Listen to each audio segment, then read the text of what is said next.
Dimanche 14 juin 2009, province du Pendjab, Pakistan Nord-Est, zone frontalière avec l'Inde, plaine de Sheikhupura, terre moghole, terre d'islam, un champ. Et dans la brûlure de ce champ, une femme, Asia comme un continent, une belle jeune femme souriante, au travail, qui cueille des baies rouges et sans doute n'aurais-je plus jamais à prononcer plaidoirie si grave ni si difficile. Si grave car elle engage des vies, et si difficile car comment approcher Dieu, Allah, un souffle. C'est qu'en effet devant vous aujourd'hui je suis seul, mais il me faut porter une vie, et même plusieurs, celle de Madame Asia Bibi tout d'abord, mais aussi celle de sa famille. Les vies ensuite de ceux qui luttent contre la plus féroce injustice en apportant leur soutien à Asia, ceux dont j'ai l'honneur de faire partie. Ceux ensuite, ici, qui m'écoutent, complices, tous également passibles de la peine de mort, selon le code pénal pakistanais. Jusqu'à ce 14 juin 2009, la vie d'Asia Bibi est une vie simple mais heureuse, entourée de son mari et de ses précieux enfants, dont une petite fille handicapée, qui se demandera encore ce soir pourquoi maman ne rentre plus à la maison. Et sur ce bonheur, la foi chrétienne, indicible, entière, et une petite Bible cachée sous un matelas. Personne ne sait lire à la maison, personne.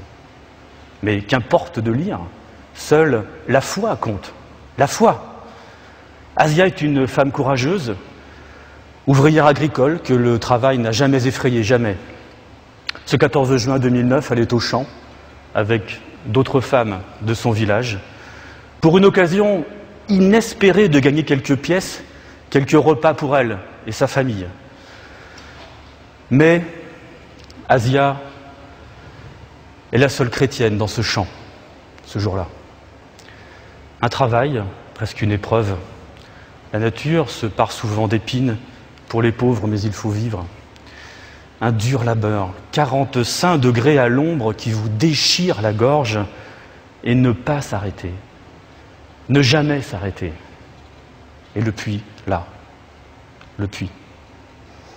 Et une pause après 4 heures harassante, pliée sous les brûlures, et le puits et la timbale commune, posée là, l'eau claire, une gorgée. Asia tend le gobelet à une autre femme qui s'approche, et aussitôt les hurlements des femmes. « Ne bois pas cette eau, elle a souillé le puits. Cette eau est haram. On ne pourra plus y boire à cause de toi maintenant, sale chrétienne !» Asia laisse tomber la timbale de surprise, mais elle se reprend. Mais je pense que Jésus aurait un point de vue différent de celui de Mahomet, vous savez. Comment oses-tu penser à la place du prophète, sale bête? Jésus est un impur comme toi. Mahomet avait un père, Abdullah. Ça te dit quelque chose, Abdullah? Tu n'as qu'une seule chose à faire maintenant, te reconvertir pour te racheter de ta sale religion. Mais je ne veux pas me convertir, pourquoi pas vous? Qu'a fait votre prophète pour sauver les hommes? Jésus, lui, Jésus. Mahomet, ou vieille rancune de village? Trop tard. Cri, coup, crachat, Asia est à terre. Jésus, Allah, cueillette volée, panique, courir. Alors, arrêté, emprisonné, jugé, mais juge menacé de mort, défendu, non, avocat menacé de mort, avocat absent, cri dehors, à mort, à mort, cri dans la salle, pendez-la, hurlement, accusation, blasphème, enquête, non, blasphème, verdict, pendaison, lynché en public devant son mari et ses enfants pour une gorgée d'eau. La hazem iktisam ilmiha bihadella. L'eau doit être partagée équitablement, sourate 54, verset 28. Alors, Monsieur le Président de la République islamique du Pakistan, car ma voix portera jusqu'à bout depuis cette tribune, je me souviens, Je me souviens que le Pakistan, né en 1947, a donné dès 1948 une de ses premières signatures à la Déclaration universelle des droits de l'homme du 10 décembre de cette année. Je me souviens que votre pays a ratifié le pacte international sur les droits civils et politiques le 23 juin 2010. Je me souviens que l'article 19 de ce pacte garantit à tout citoyen de ne pas être inquiété pour ses opinions. Je me souviens aussi que le préambule au fronton de votre Constitution rappelle votre volonté de lutter contre l'oppression et la tyrannie. Je me souviens que l'article 20 protège toutes les croyances et l'exercice des cultes. Je me souviens encore, Monsieur le Président, qu'Allah porte 99 noms dans le Coran, et parmi ceux-ci, Ar-Rahim, celui dont la bonté est évidente. As-Salam, celui qui instruit la paix. Al-Ghafour, le clément. Al-Ghaffar, celui qui pardonne, et ce nom est cité 120 fois dans le livre sacré. Mais Asia n'a pas eu d'avocat. Combien j'aurais voulu l'être moi-même. Il a préféré ne pas se présenter. Comment lui en vouloir? Il n'a donc pu signer les procès-verbaux, comme l'exige pourtant le Code de procédure pénale. Pas d'avocat, pas de défense, mais Allah et la mort. Cette procédure est donc gravement irrégulière, Monsieur le Président.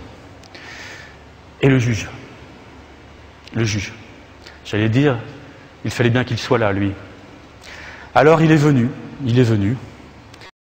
et il entendait les cris. Et nous connaissons tous ces cris-là. Et nous savons ce qu'il réclamait. Il a préféré vivre. Alors, fallait-il? Il est le clément. Il est le clément. Sourate 59, versets 22 et 24. Article 295C du Code pénal pakistanais, quiconque par la parole ou l'écrit ou par une représentation visible ou par insinuation, directe ou indirecte, profane le nom sacré du saint prophète Muhammad, paix soit sur lui, doit être puni de mort ou d'emprisonnement à vie et sera également passible d'une amende. Asia a simplement demandé à ses femmes si Mahomet aurait interdit de boire à une femme assoiffée.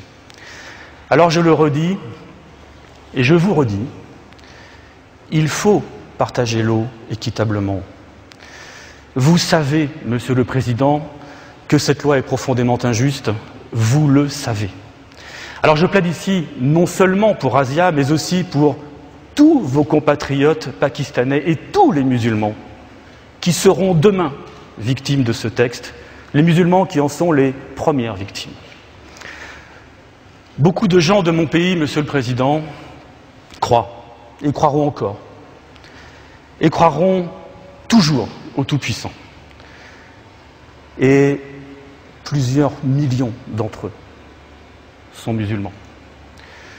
Mais aucun ne méritera jamais de mourir en public pour avoir parlé de Dieu ou d'Allah, la foi des hommes.